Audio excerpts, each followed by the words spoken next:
Heyo, and what is up, gang? Thank you for checking out Sledgehammer TV tonight. The WWE wanted to give us a Backlash Go Home Show where they would crown a new Intercontinental Champion in one of the best Intercontinental Championship matchups we have seen in quite some time. And even though they decided to do that, watching the rest of SmackDown felt very similar to what I imagine Sheamus felt like tonight. It was like getting a cup of urine thrown right in my face. And they even managed to ruin the Intercontinental Championship match. And we're going to talk about all of that and so much more right here and right now. My name is Nick Nightmare, and you are watching the Sledgehammer Wrestling Show's SmackDown Review and Reaction Show.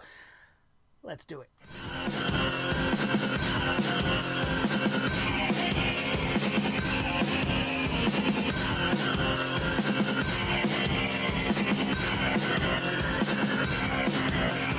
The Sledgehammer Wrestling Show.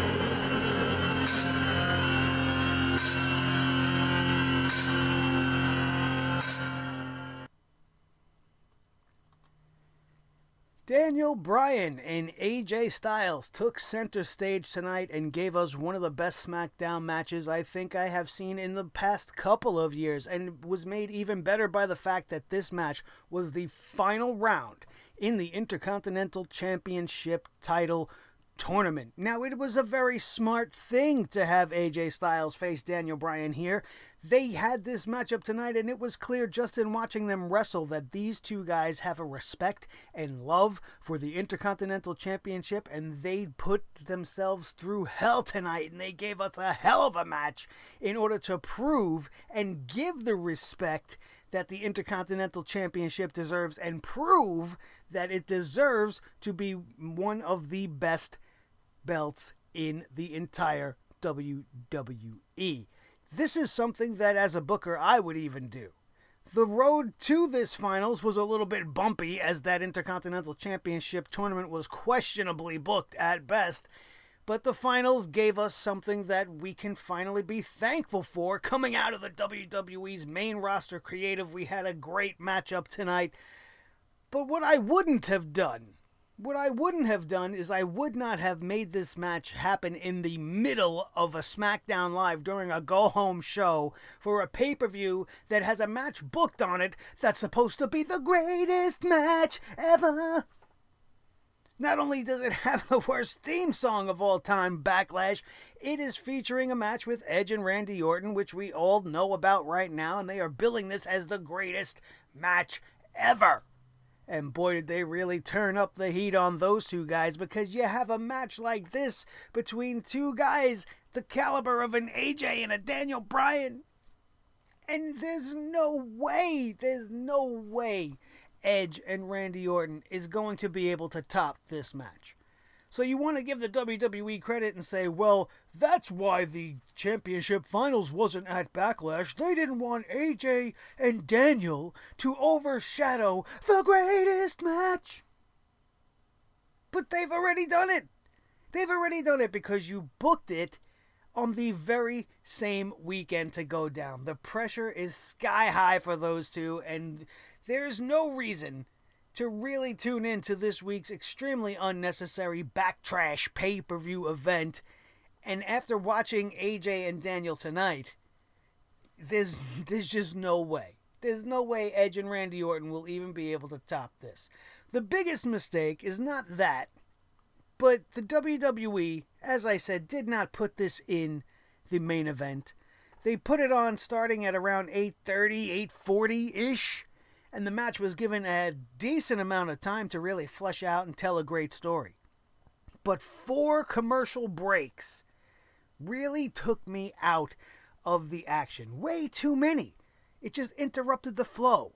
This definitely should have been booked tonight. If they were really taking it as seriously as its competitors were, the WWE should have booked this Intercontinental Championship finals, this important match with some very high stakes, in the main event with limited commercial interruption.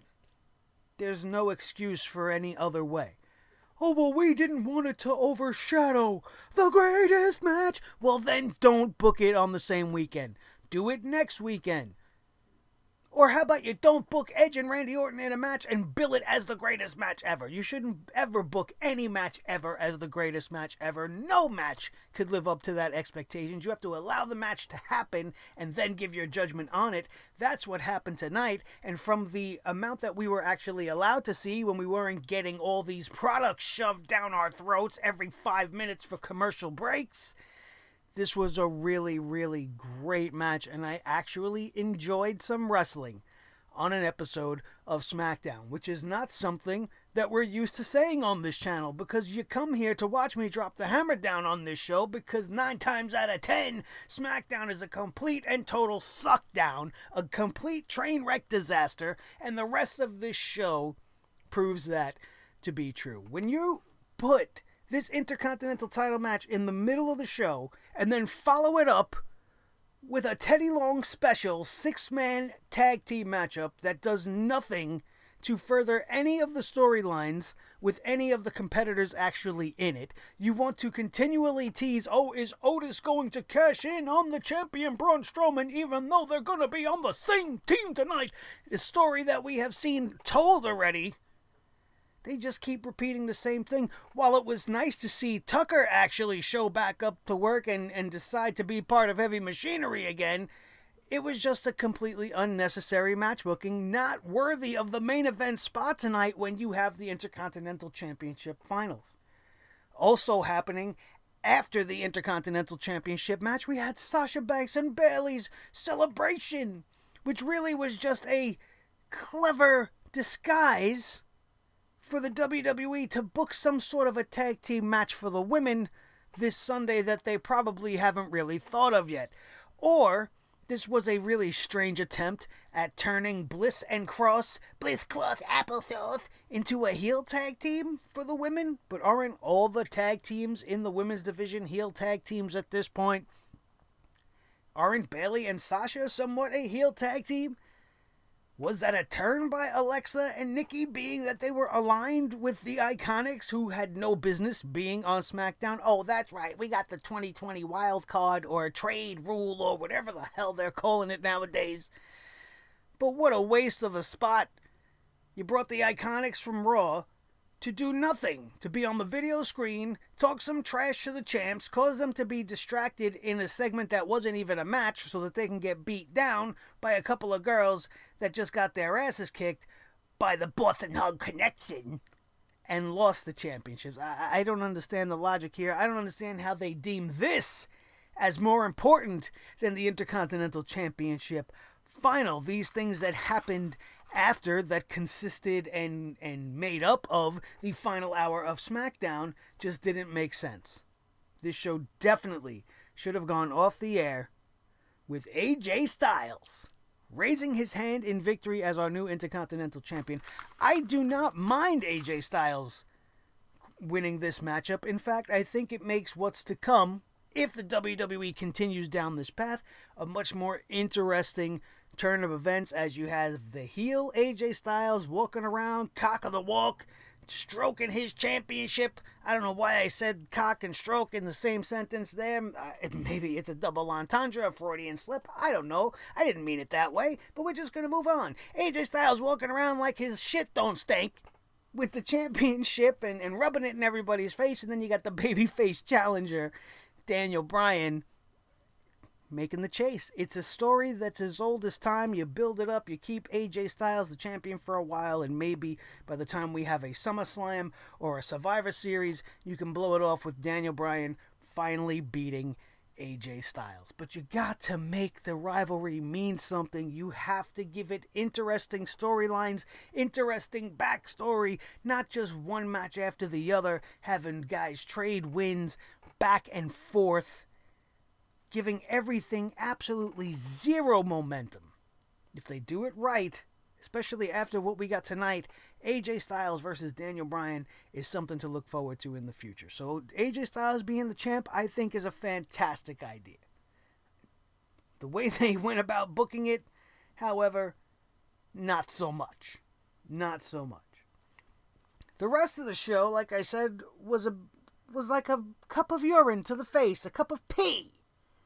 a cup of pee. Now, this is not the first time the WWF, I'm sorry for that slip as well, WWE has used pee-pee in a segment in order to try to cause drama or make it interesting.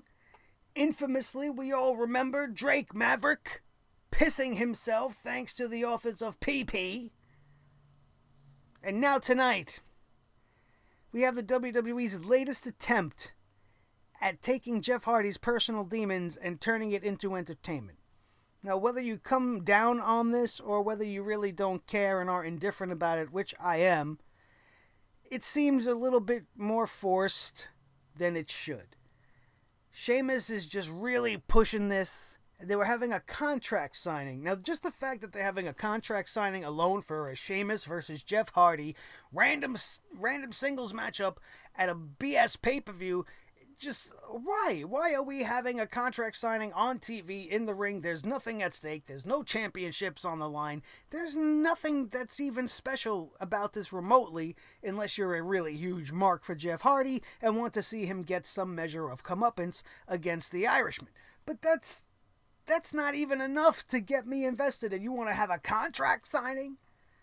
So what's the reason for this contract signing? So that they could further put the knife in the back of Jeff Hardy and give it a little twist. Put the spotlight on what he went through and what he's trying to still probably overcome to this day. And while he signed off on it and said it's okay, you really can't down it too much. But man, having Sheamus just demand a piss test to make sure that Jeff Hardy is clean is one of the most ridiculous things I've ever seen.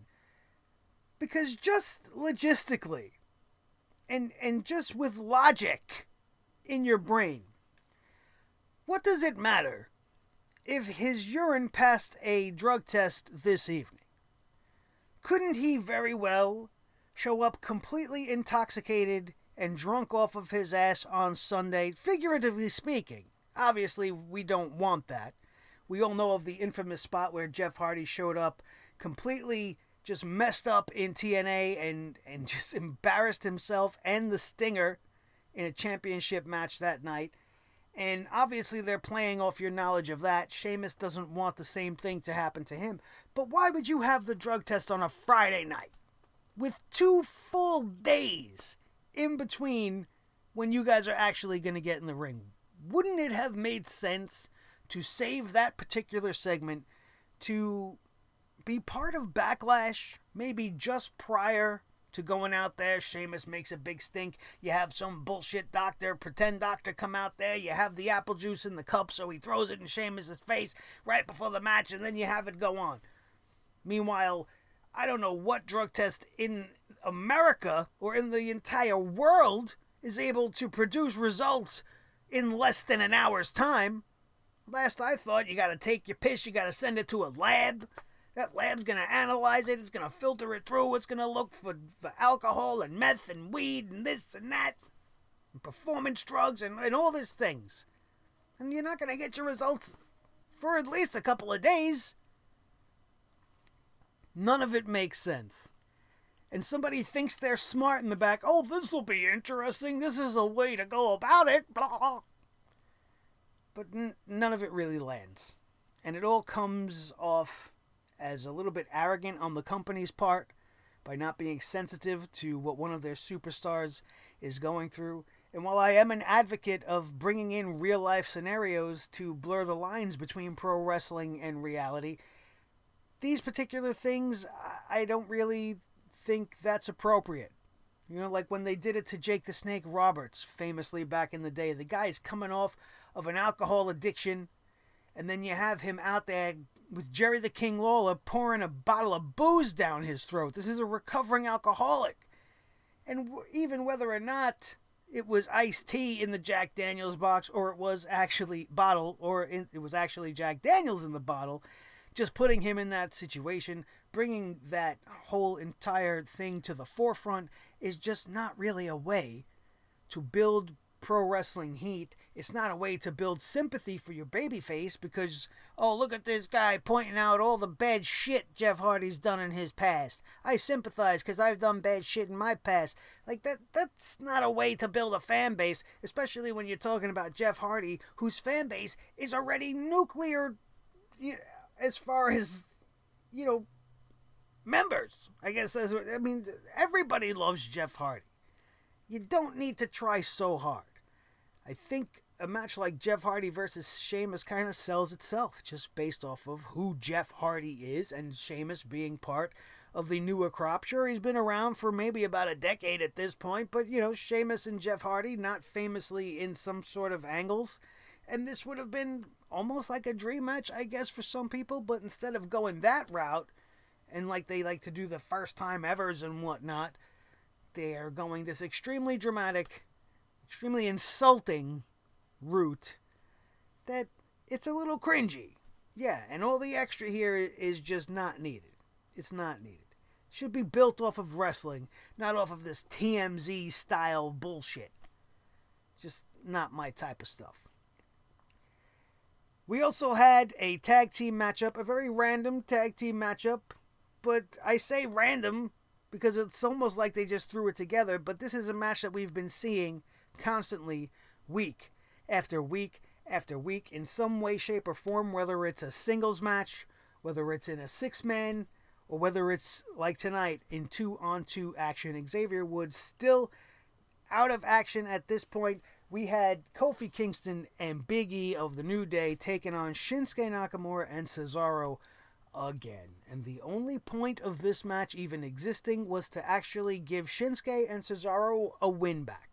These guys have done nothing but been on their back, putting over everybody and their mother for the last 2 months.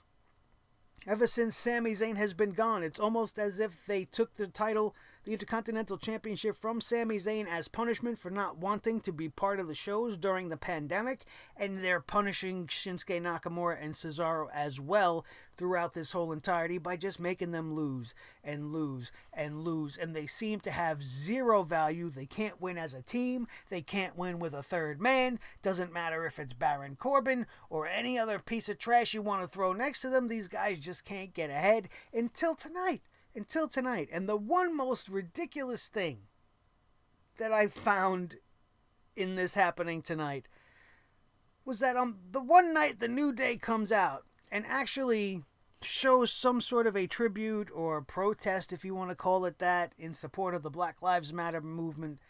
The New Day took a knee and raised their fists in solidarity for the message.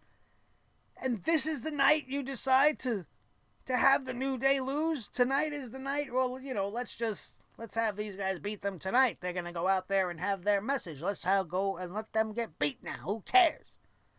That's what it looks like. I mean, if you're the booker and you see the New Day want to go out there and send this message and try to keep it in a positive light, I would have had them go over tonight. I really would have had them win. What does it matter if Shinsuke and Cesaro lost again? Or at the very least, why not be adults and acknowledge it and have Big E and Kofi maybe say something? Film a vignette. Talk about it personally. And don't waste my time with this match. I think that would be much more effective. Do you know how many people look up to the New Day? How many people in their same situation from their own culture could probably benefit from these guys talking about their experience? Look at Xavier Woods. If you missed that, Xavier Woods was on social media talking about how he has to struggle so hard to try to come off as a non-threatening person just based off of the color of his skin. And these are powerful things, and these are better ways to use your television time than showing me a repeat tag team match that does nothing. It does nothing. Does this really elevate Shinsuke back to a top spot?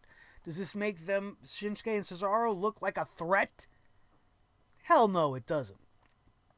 And I'm sure that wasn't their intention, but it certainly does come off looking like that. And it made me a little bit uncomfortable. I was proud of them for acknowledging it and putting the WWE in that weird position of having to address the situation that they like to ignore. And then they end up losing. I almost thought for sure the New Day was just going to walk away with this match. But what does it really matter? All they did was give a win back to two guys who haven't won a match in months in a tag team division that says about as serious as a circus clown. So that definitely, among all of the things that we are about to follow it up with, is very deserving of a fat poop hammer. Or should it be the pee hammer tonight? Should we be dropping pee hammers on everybody since the WWE likes to use pee so much? Absolutely ridiculous. We already talked about AJ and Daniel being fantastic and the new champion being crowned in AJ Styles. That's fine. We're not going to go back to that. Sasha and Bayley, the Boston connection. Now, I only do that because the name is so horrible. That name that of the team is just absolutely brutal. The Boston connection is so bad I can't say it.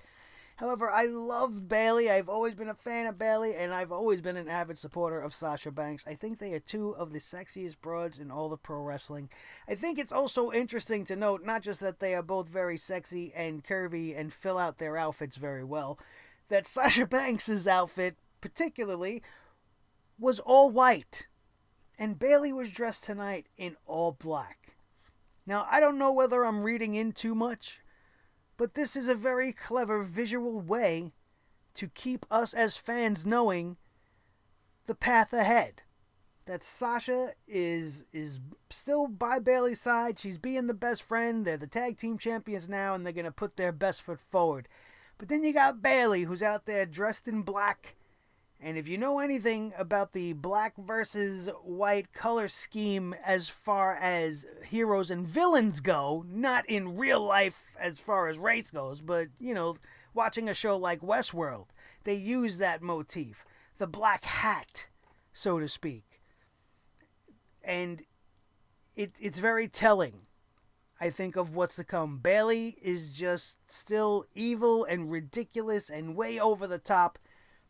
And Sasha's just going along with it, and she's going to end up being the good one. Bayley will end up being the bad one, and I think that's a very clever way to go about it. The cleverness and the interestingness of this ends right there, because everything that followed was unimportant. Bayley said she was going to read a poem to Sasha. We may never know what the contents of this poem were, if there was actually a poem that was written, or if this is just something she was made to say in order to prompt Alexa Bliss and Nikki Cross to come out in order to confront the champions.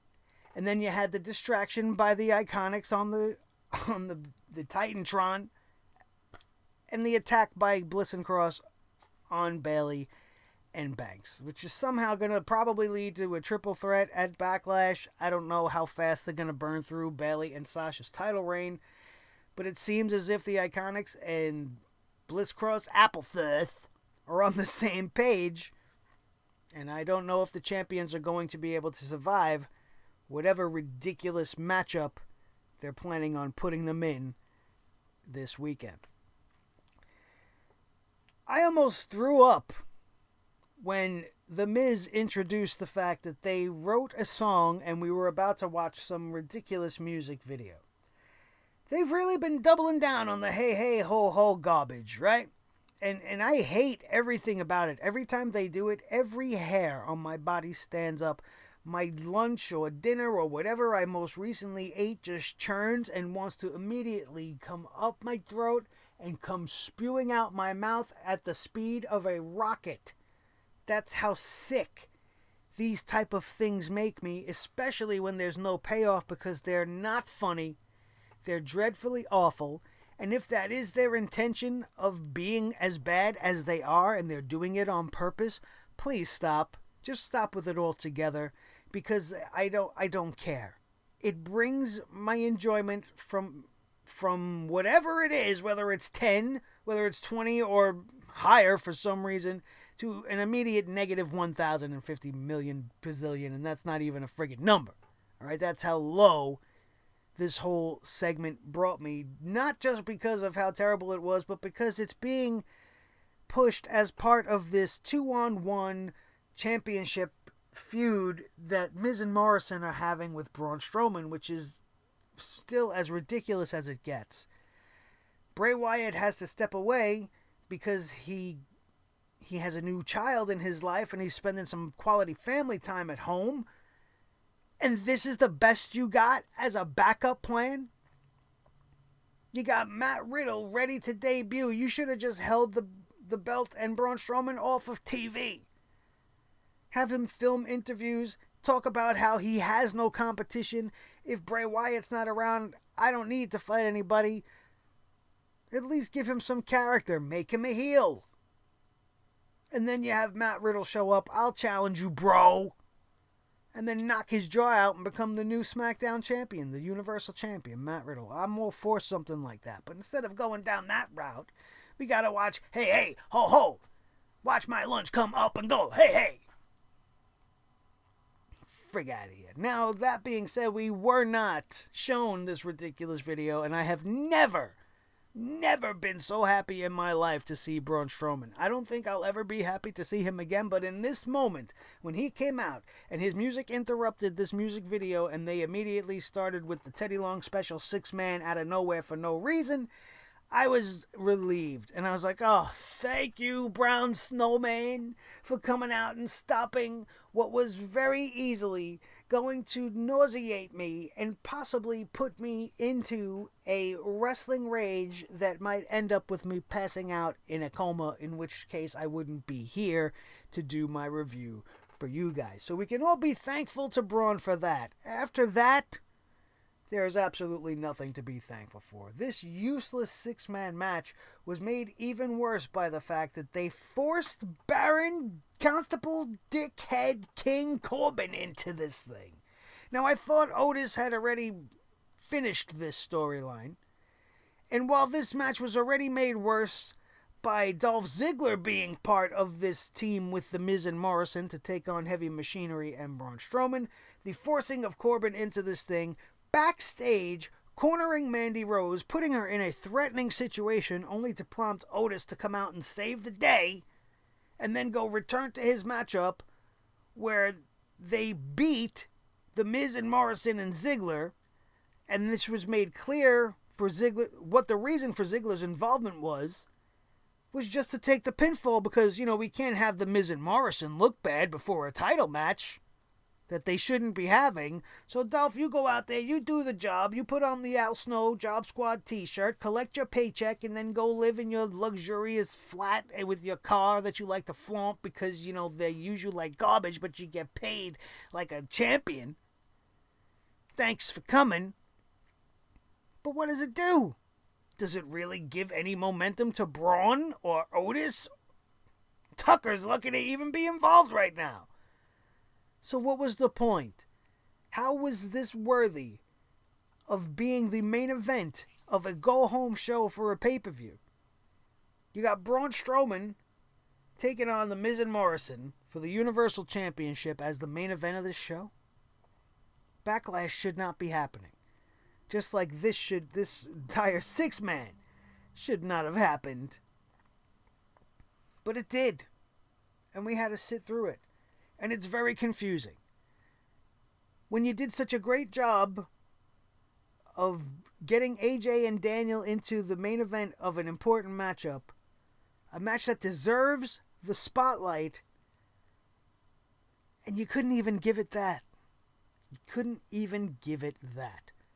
Because you're too scared of jeopardizing whatever you have planned on Sunday, which from top to bottom, this whole entire card, it's just completely unnecessary. If I were WWE, I would have taken the week off, or the month off as far as pay-per-views go. We're here in phase 1 in New York. We're starting to get things back to normal. It may be just another month or two before we start to see public gatherings in arenas again. Who knows? But until then, cancel your pay-per-views. Or plan something worthwhile. Skip Backlash altogether and spend your time formulating a SummerSlam plan. That makes sense, with some great matches. Don't ruin it with too many cinematic matches. After WrestleMania, I was all for the cinematic matches. After Money in the Bank, I want them gone. Because if you're not going to take them seriously, we don't need it. You don't take the women's division seriously, we don't need these matches. We don't need any of these belts for the women's tag team division. You don't take it seriously. You don't care. You don't take the men's tag team division seriously. We don't need it. Have one set of champions. You don't need it. You don't care. And you don't care about the importance of a belt like the Intercontinental Championship. You had to have known going in what you were going to get with two talents like Styles and Bryan. And I feel like you disrespected them. They disrespected them tonight by placing them on the card where they placed them. And that is my biggest problem. The biggest thing wrong with this show is even when they have something good, not only do they ruin it with commercials, but they can't even properly showcase it in the way it deserves to be showcased. And that, ladies and gentlemen, is your SmackDown review for this Friday, June the 12th, 2020. Thank you guys all for joining me once again. The influx of new subscribers has been fantastic. It's continually rolling on, and I want to thank all of you new guys for sticking around, not just for this 30-minute video, but for becoming a loyal member of the family that I am trying to culminate here. The newest, coolest faction of wrestling fans in the entire wrestling community, in the internet, anywhere, and we are the Sledgeheads of Sledgehammer TV. I am your fearless leader. My name is Nick Nightmare. This is the team Thor the Sledgehammer, the official Sledgehammer of the Sledgehammer Wrestling Show. His tag team partner, the World Heavyweight Champion of all the microphones in all the world, Mr. Blue the Snowball. The most important member of the team, as always, is each and every one of you guys, and now would be the time, if you are not already a subscriber, to join the team and hit that subscribe button so that you don't miss a thing coming at this channel. And talking about things coming at this channel, we are currently in production of a very special video. It's very, very special. So keep your eyes on the channel as we are going to expand beyond professional wrestling once again. It's not a movie review like we like to do once in a while, but we're going to have a little bit of a break. We're going to take a game break, and we are going to review something very special. If you don't want to miss it, make sure you have your notifications on. And be sure you are subscribed to this channel. If you enjoyed today's show and you liked what I had to say, if I made you laugh, if I made you cry, if I made you understand why, even when they give us a great match, they can give us a completely terrible shit show, hit that thumbs up right now and show some love to this channel. Share this video with each and every one of your wrestling buddies all over the wrestling world, especially if they need to know why Backlash is unnecessary and why SmackDown sucked down hard once again. If you missed anything on the channel, it will be linked in the annotations up above. The Monday Night Raw review was live, and it was fire as usual, so if you missed it, go get your eyes on it right now. And don't forget to keep your eyes glued to this channel, not just for Sunday's Backlash review, which is going to bring the hammer down pretty hard, I'm assuming, but for our very special all-new series coming to this channel as we start to expand beyond pro wrestling. Because, you know, we love pro wrestling, but every once in a while, we need a break. What kind of a break? You'll have to tune in and find out. So make sure you're notified and subscribed. That, my friends, is going to do it. We are out of here, and we will see you next time right here on your new favorite wrestling show and channel in general, the Sledgehammer Wrestling Show, only on Sledgehammer TV, right here on YouTube.com. Bang. Thanks.